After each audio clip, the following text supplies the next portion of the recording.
You are not what you think you are. You are what your impulses have made of you. That's not just a poetic thought. It's a warning, because there's something inside you right now, pulling strings behind the curtain. Quiet. Ancient. And if you're not paying attention, it's already shaped who you love, what you chase, and why you keep breaking your own heart. This force doesn't speak in words, it speaks in urges, glances, and that strange emptiness that creeps in when the noise stops. Carl Jung called it the unconscious, but what hides inside it? That's the real danger, not trauma, not fear, not failure, sex. Not the kind you see in movies, but the silent, psychological current driving your decisions when you think you're in control. Stay with me. Because once you see how this force really works, you won't unsee it. And you might finally understand why your life feels like it's not fully yours.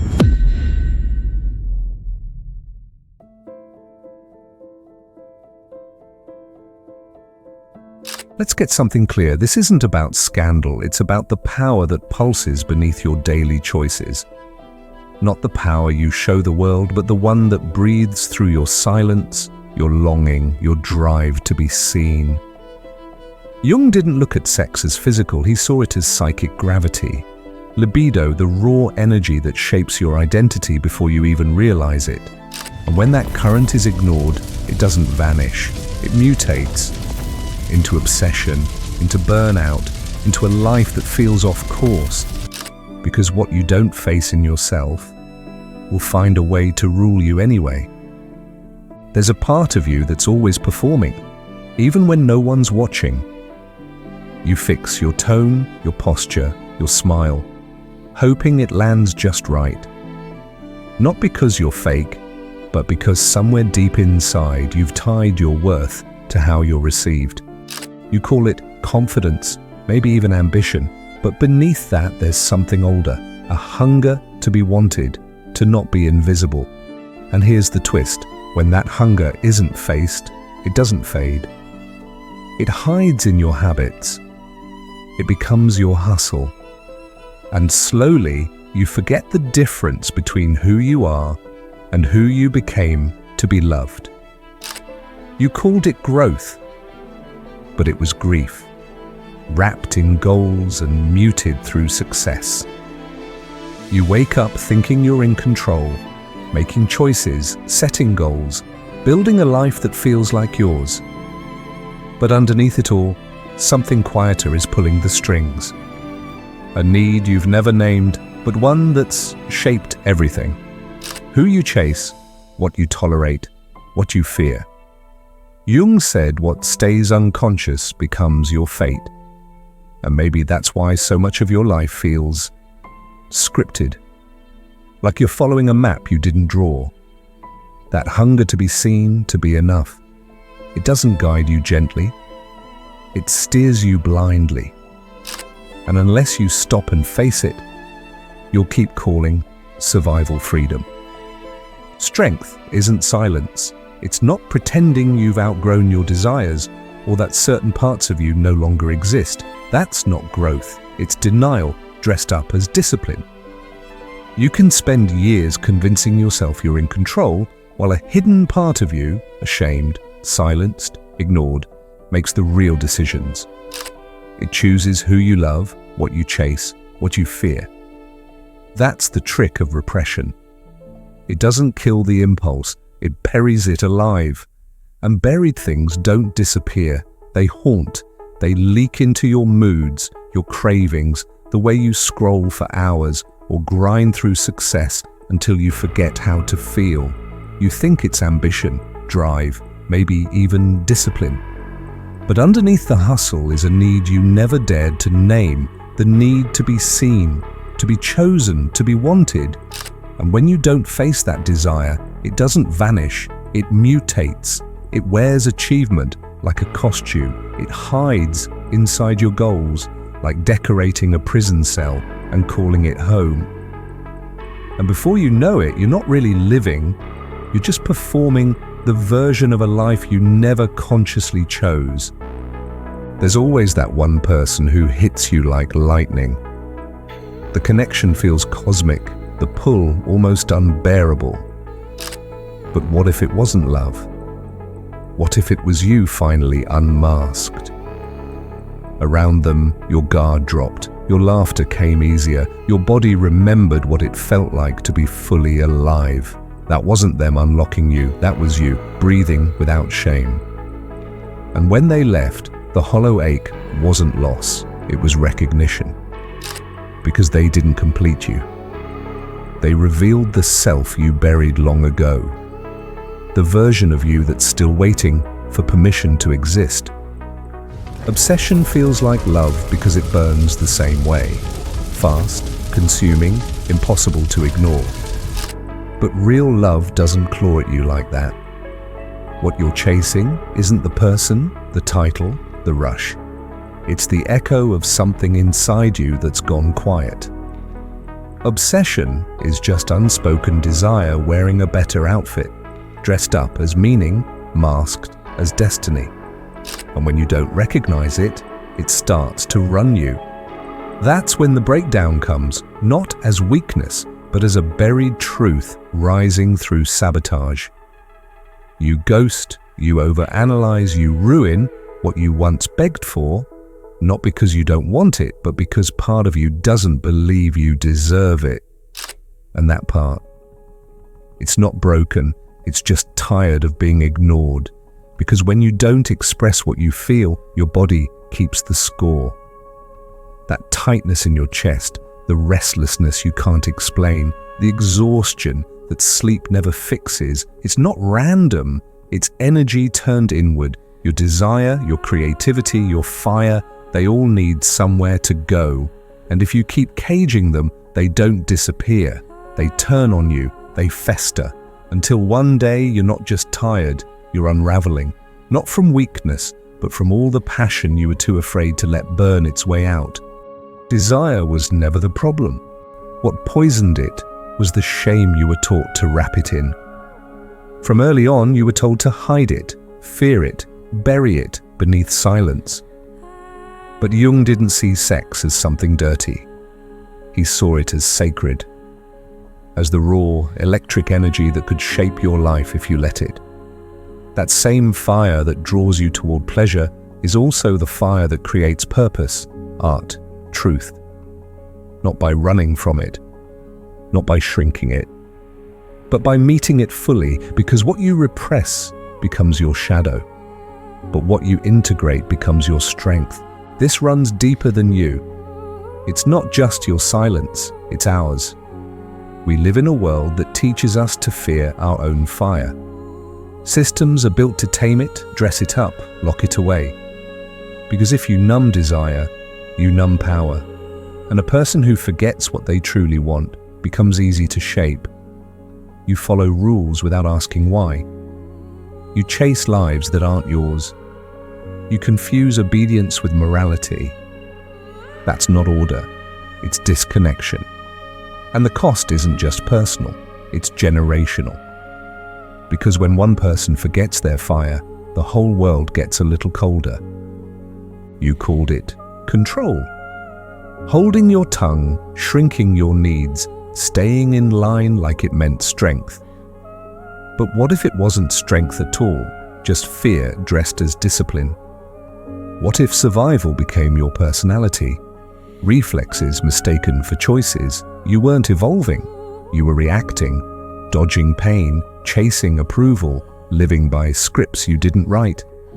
And it worked for a while. Until it didn't. Until something inside you whispered that maybe this isn't freedom, it's just familiar. Maybe real control isn't about tightening your grip. Maybe it's about finally waking up. Because the moment you stop pretending is the moment you begin. Desire isn't just about bodies, it's about energy. It's the fire behind your hunger to be seen, the ache inside your art, the jealousy you don't talk about. You can go years without touching anyone and still be tangled in it, haunted by it. Because Eros doesn't ask for permission to exist, it shows up in your obsessions, your drive, your silence, And the more you try to push it down, the louder it gets. You think you're safe from it because you're not acting on it. But repression isn't freedom, it's just a prettier name for a cage. Carl Jung once warned, "What you resist not only persists, but will grow in size." Not every collapse is a curse. Sometimes the things that fall apart aren't punishing you. They're pointing you back to what matters. That breakup, that burnout, that creative block you can't push through. They're not signs of failure, they're signals. Your soul has been whispering for years and now it's screaming, like sunlight hitting dust. It doesn't create the mess, it just shows you what's been there. You've ignored a part of yourself for too long, pushed it aside in the name of progress, stability, control. But it's still there, waiting to be seen. What if the chaos isn't the end? What if it's the beginning? The part where you finally come home to what you've been running from. You keep reaching for love, thinking it will fill something. Thinking someone else will finally see the real you and make it okay to be who you are. But what you crave isn't love, it's wholeness. You want the freedom to want without apology, to feel without shrinking, to exist without performing. That permission, it doesn't come from another person. It comes when you stop hiding from your own fire. When you stop labeling your desire as wrong and start listening to what it's been trying to tell you all along. You don't need to be completed, you need to come home. There's a moment when you finally face your desire, and instead of integrating it, you dress it up in spiritual language. You convince yourself you've transcended it, that you're above all that now. But that's not enlightenment, that's avoidance, with better vocabulary. The spiritual ego whispers, "You're evolved," while quietly burying the same fire you swore you'd honor. And the danger, when you think you've mastered Eros, you stop listening to it. You stop learning from it. And that's when it owns you again. Not as chaos this time, but as pride. A quieter, deeper illusion. One that's even harder to break. Sexual energy is fire, pure, untamed, and honest. And like any fire, it doesn't care if you're ready. Deny it, and it scorches you from the inside. It burns through your relationships, your peace, your sense of self. But meet it with openness and everything shifts. It becomes warmth, not destruction. It becomes clarity, not chaos. The same energy that once overwhelmed you can light the way forward if you let it. This isn't about shame, it's about power. The kind that doesn't control but frees. The kind that says, you don't have to hide anymore. You just have to step into the flame. There comes a point where hiding hurts more than being seen. Where shrinking for love starts to feel like self-betrayal. Eros was never meant to be silenced. It was meant to guide you back to yourself. So ask yourself gently but honestly, are you done pretending this part of you doesn't exist? Because the moment you stop bearing it, you stop chasing scraps of approval. You stop molding yourself to fit in. You stop begging to be chosen. And instead, you start choosing you, fully, boldly, quietly. You stop performing for the world and finally start becoming who you were before the world told you not to be. If you've stayed with me this long, it's because something inside you already knows. This isn't just a video, it's a mirror, a quiet confrontation. And no, it's not supposed to feel comfortable. It's meant to wake something up. So if you feel that spark, raw, maybe trembling, but real, don't let it fade. Write it. Declare it. Not for views, not for validation, for yourself. I reclaim my inner fire. Let that be your first act of truth, because once you say it out loud, you're no longer just surviving in silence.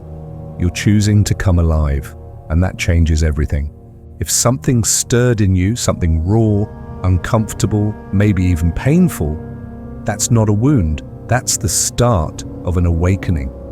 This space isn't built for comfort, it's built for truth, for pulling you out of the numb autopilot and back into the pulse of your real life, because you weren't born to stay quiet, to play small, to keep pretending you don't feel what you feel.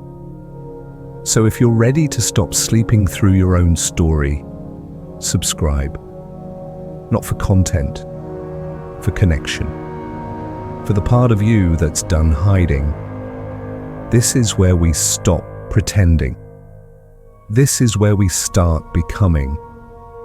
Before this moment slips away, take one breath, just one, and ask yourself quietly, without judgment, what part of me have I been pretending doesn't exist? Don't analyze, don't explain, just listen. That whisper you hear in the silence, that's the part of you that's been waiting for truth, for space, for you. And yes, it might feel like fear at first, but underneath it, there's freedom. You're not broken, you're becoming. And this time, you're not burning out. You're burning bright. Before you go, drop a comment below. I'm ready to face what I buried. Let it be your first step out of silence. Watch the next video on your screen. It's exactly where your journey continues, and thank you for being a part of Mosaic Mind.